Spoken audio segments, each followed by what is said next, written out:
アドニス愛し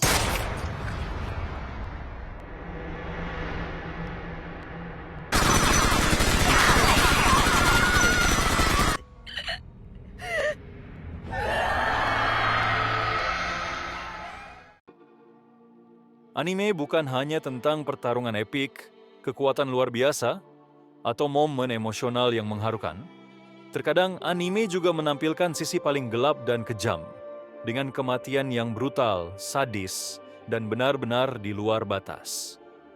Jika kamu tidak memiliki mental yang kuat, atau tidak sanggup melihat adegan yang penuh darah, rasa sakit, dan penderitaan ekstrim, sebaiknya hentikan video ini sekarang, Gira.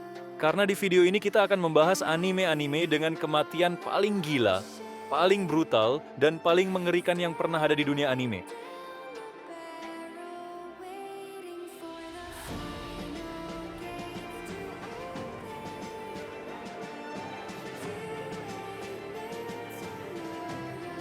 Hametsu no Oukoku adalah anime yang memperlihatkan betapa kejamnya dunia ketika kebencian menguasai segalanya. Di dunia ini, penyihir dulunya hidup berdampingan dengan manusia. Mereka membantu umat manusia dengan sihir dan pengetahuan. Namun, seiring berkembangnya teknologi, manusia mulai menganggap penyihir sebagai ancaman. Akhirnya, kerajaan memutuskan untuk memusnahkan para penyihir. Mereka diburu, disiksa, dan dibunuh tanpa ampun. Adonis adalah satu-satunya murid dari seorang penyihir bernama Chloe. Bagi Adonis, Chloe bukan hanya guru, tetapi juga satu-satunya keluarga yang ia miliki. Namun, segalanya berubah ketika Chloe dieksekusi tepat di depan mata Adonis. Sejak saat itu, kebencian dan dendam mulai menguasai hatinya. Adonis bersumpah untuk membalas dendam pada umat manusia, bukan hanya untuk Chloe, tetapi untuk semua penyihir yang dibantai secara brutal. Anime ini dipenuhi dengan adegan kematian yang sadis, kekejaman tanpa batas, dan dunia yang tidak mengenal belas kasihan. Hametsu no Oukoku bukan anime untuk semua orang. Ini adalah kisah balas dendam, tentang kehilangan, dan tentang bagaimana kebencian bisa menghancurkan segalanya.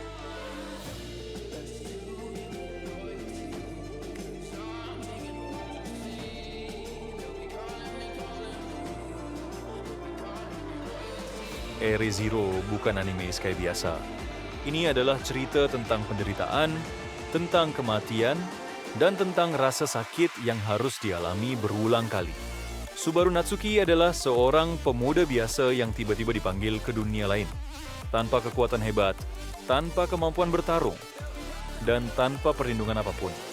Namun Subaru memiliki satu kemampuan aneh. Setiap kali dia mati, waktu akan kembali ke titik tertentu di masa lalu, memaksanya untuk mengulang segalanya dari awal. Masalahnya adalah, Subaru harus merasakan setiap kematian itu. Dia ditusuk, dibunuh secara brutal, dihancurkan secara mental, dan dipaksa melihat orang-orang yang dia sayangi mati di depan matanya. Setiap kematian meninggalkan trauma yang mendalam, dan setiap kebangkitan membawa rasa takut yang semakin besar. Re:Zero menunjukkan bahwa kematian bukan sekadar akhir, melainkan awal dari penderitaan yang jauh lebih kejam, terutama secara psikologis. Anime ini penuh dengan keputusasaan, tekanan mental, dan tidak cocok untuk penonton yang tidak memiliki mental yang kuat.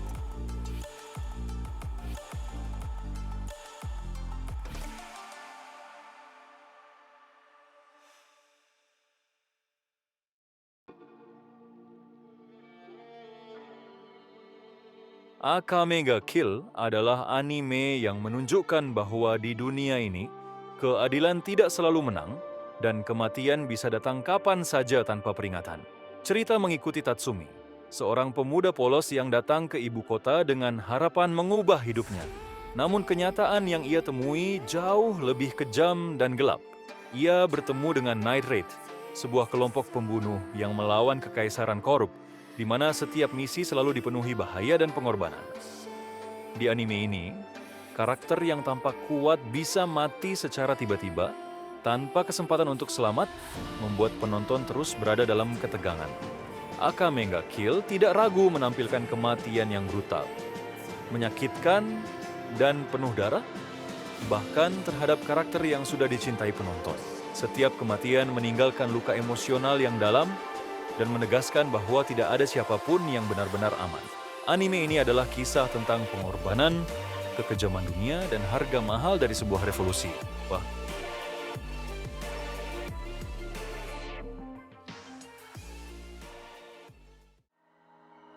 You and me hanging from the willow tree. Overlord adalah anime isekai yang menunjukkan dunia di mana kekuatan absolut menentukan hidup dan mati, tanpa belas kasihan bagi siapapun yang berada di jalan yang salah.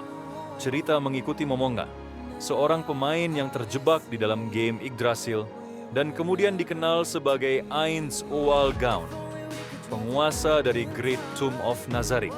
Berbeda dari protagonis isekai biasa, Ainz bukan pahlawan, ia adalah penguasa kegelapan yang tidak ragu untuk membunuh demi melindungi wilayah dan bawahannya. Di dunia Overlord, kematian sering terjadi secara kejam dan tidak adil. Banyak karakter dihancurkan tanpa perlawanan oleh kekuatan yang jauh melampaui mereka. Tentara musnah dalam sekejap, musuh dibantai tanpa ampun. Dan rasa takut menjadi senjata utama yang digunakan Ainz untuk menaklukkan dunia. Overlord menampilkan pembantaian, eksekusi, dan kehancuran massal. Namun dilakukan dengan perhitungan dingin dan tanpa emosi.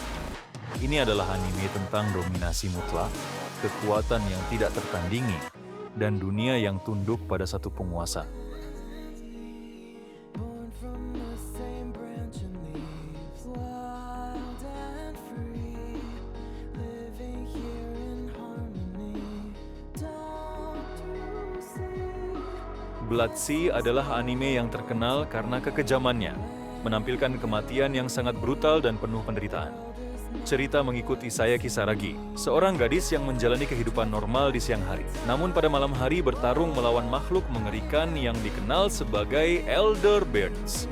Di balik suasana sekolah yang tenang, dunia Blood Sea menyembunyikan teror yang tidak terbayangkan, di mana manusia dibantai tanpa belas kasihan.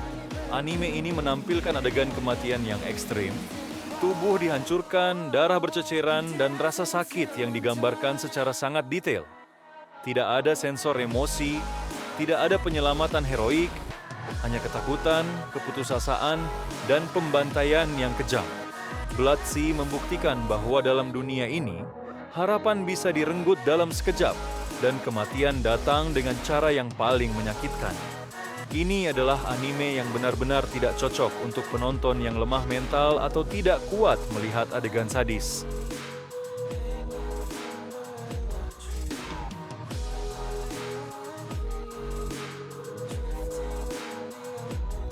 Itulah daftar anime dengan kematian paling brutal dan gila yang pernah ada. Setiap anime di video ini menunjukkan sisi tergelap dari dunia anime, penuh kekejaman, penderitaan, dan rasa putus asa. Jika kamu berhasil menonton sampai akhir, berarti mentalmu cukup kuat untuk menghadapi semua itu. Jangan lupa tulis di kolom komentar anime mana yang menurutmu paling sadis dan paling meninggalkan trauma. Dan jika kamu menyukai konten seperti ini, pastikan untuk subscribe, karena masih banyak anime gelap dan brutal lainnya yang akan kita bahas di channel ini.